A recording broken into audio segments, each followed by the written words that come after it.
today I want to begin by talking about how long your existence actually is. That is the big debate today. How great is the world? How big and vast is the universe? And how important is a person's life? And I find that most arguments, almost nobody is saying we've got it right.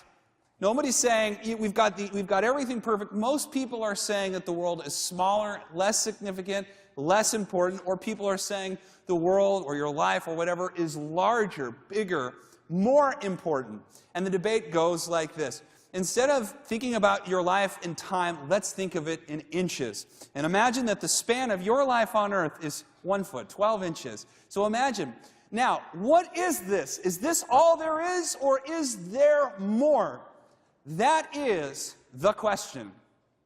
That is the ultimate question. How long is my life? And more people in America today than ever believe that life is this short.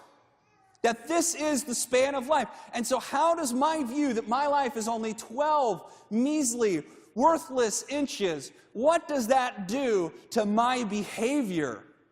It makes me more selfish. It makes me more hedonistic. It means that I have to live every day for pleasure. It means that sometimes I just got to be a little bit selfish. When you believe in this, you are living by fear.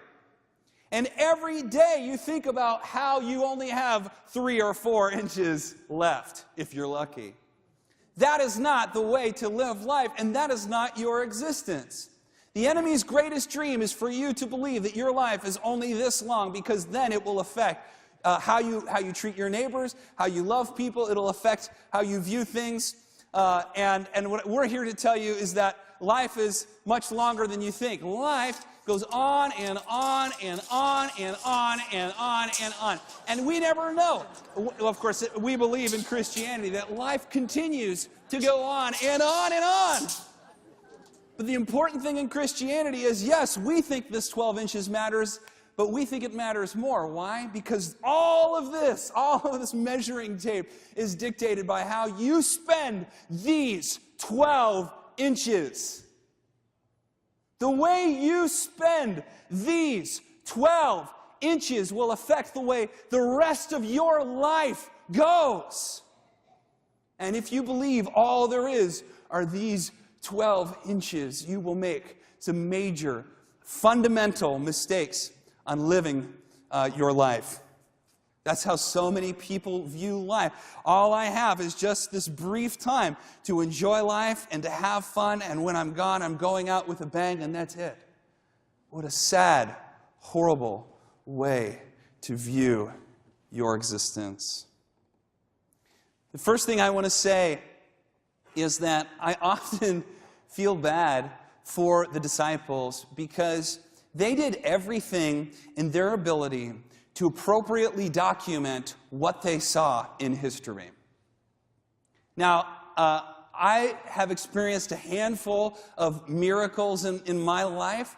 There have been some events that altered physics. I mean, there's no way to explain how these things happened. And when I first began my ministry, to my own shame, I very often withheld those stories because I didn't want to be discredited by my audience.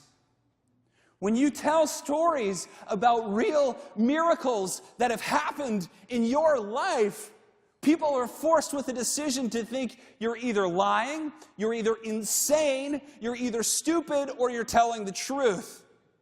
And most people today see life through a lens that, well, miracles just don't happen in the way that you tell those stories, Bobby. Stories like in Thailand, we were praying for rain. It hadn't rained in 3 months, and when we finished, it started pouring rain. Stories like a girl and I met a man who hadn't walked for 10 years, and he asked us to pray for him. And the minute we touched him, we didn't even start praying. The second we touched him, he stood up and started running, screaming something in Thai. We have no idea what he was saying. And everybody that was around there who knew them looked at us wide-eyed like they'd just seen a ghost. Stories like me, this long story, but I went to the doctor and found out I was suffering and I was going to have chronic deafness in my right ear. And someone prayed for me, and the next day it was I could hear again. You know, when you tell those stories, you think, oh, Bobby's naive, or Bobby's stupid, or Bobby's insane, or Bobby's lying, or Bobby's telling the truth.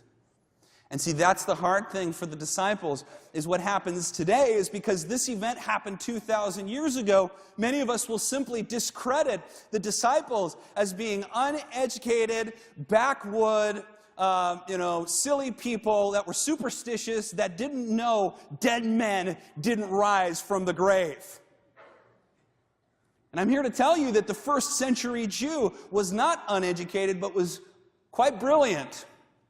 In the first century, the Jews had been occupied by Rome, but 300 years before that, they had been Hellenized, meaning that the Greeks had come in and they brought in all of their missionaries and all of their education system, which means that many of these Jews that document had an extensive education. All Jewish men and women in the first century in the Roman Empire were literate. Most of them, because they were Hellenized, would have been trained in logic, stoicism, skepticism, rhetoric. They would have spent a great deal of time asking important questions about the universe. Contrary to popular belief, the Greeks knew the world was round. In fact, Pythagoras, 500 years before Jesus, was able to measure the exact circumference of the earth. These were not stupid people. They were very, very smart. It is so important that you realize the resurrection is actually something that happened and something that is affecting our lives right now. And that the scriptural witness to the resurrections and the things that Jesus did are credible. That they have real value even today. And so my heart goes out very often to the disciples, because it wasn't just a handful of disciples that saw it. There were hundreds of people that saw this and documented. In fact, Jesus had thousands of people following him all the time, which means he must have been doing something amazing. Luke, who wrote the Gospel of Luke, was a doctor, a Greek doctor. He wasn't even religious. He wasn't even a religious Jew. These were brilliant men who witnessed something in history and made a point to document it, because to them it was the greatest treasure for generations. The promise that we, if we trust in Jesus, will live forever. And so what did they see? Well, they saw something unbelievable. First, this rabbi appears on the scene and he just starts healing people. Just healing people. Just, oh, he's sick, heal him. He seems to have this ability to do things like command weather. I don't know why this story really strikes me in a weird way, but there's a story where two demon-possessed men see Jesus at a distance, and the demons cry out to Jesus, and they say, "What are you doing here? You're not supposed to be here." They recognize him. They say, "Oh, Son of God, have you come to torment us? Our time hasn't come yet. What are you doing here?" They knew him. What was the king doing here? In that body? What is happening? In one event, Peter, James, and John are sitting with Jesus, and a fog comes over the mountain, and all of a sudden, God just starts speaking to Jesus. And they're terrified. And Peter's like, "I got to say something." He's like, "Should we build an altar for this great event?" And then I love that the scripture says, he said this because he was terrified and felt like he needed to say something. I love that the author puts that in there. And they watched. So this amazing stuff is happening, and they start at the end, after 3 years of this, they finally say, okay, this is the Messiah. This is the one we have been waiting for. And then what they think is the most anticlimactic ending to an amazing story, he's just killed. He's tortured and executed on a Roman cross. And many of them are confused, and they don't know what happened. And then he's raised from the dead. And a lot of times we think he's like, raised from the dead. I was raised from the dead, and then disappears. No! He's raised from the dead and then hangs out with them for 40 days. He's eating with them. They're like fishing. They're going to campfires. He's like talking to them about, okay, I'm going to prepare you now. Now it's your turn. Now I'm going to give this resurrection life to you, and you're going to go out and do some of these amazing resurrection things. Because I live, now you can live. And see, that is the message today, because what happened after that was that those apostles were filled with the Holy Spirit, and they started going out doing the exact same thing, and they documented it and they gave it to us, and it is our choice. See, that is the thing about religion, about faith, is that you have just enough to believe and just enough to doubt. Just enough. Either way. And it was so important to the disciples, to all of them, the hundreds of them, not just 12, that we would believe and trust in Jesus and be filled with his life. And I think the most important thing they wanted us to know is that you don't have to be afraid. Isn't that good news? You don't have to be afraid of death. You've got way more than 12 inches on your timeline. But this 12 inches matters. It matters. It matters. And they needed us to know that Jesus is actually alive right now, doing stuff. And he is behind the scenes working in our world. And he taught us that this world we are living in is like being in a theater. And someday we will go behind the curtains and we will see the universe as it really is. But for now, in this mortal body, we have to trust him. We have to trust Jesus with our lives.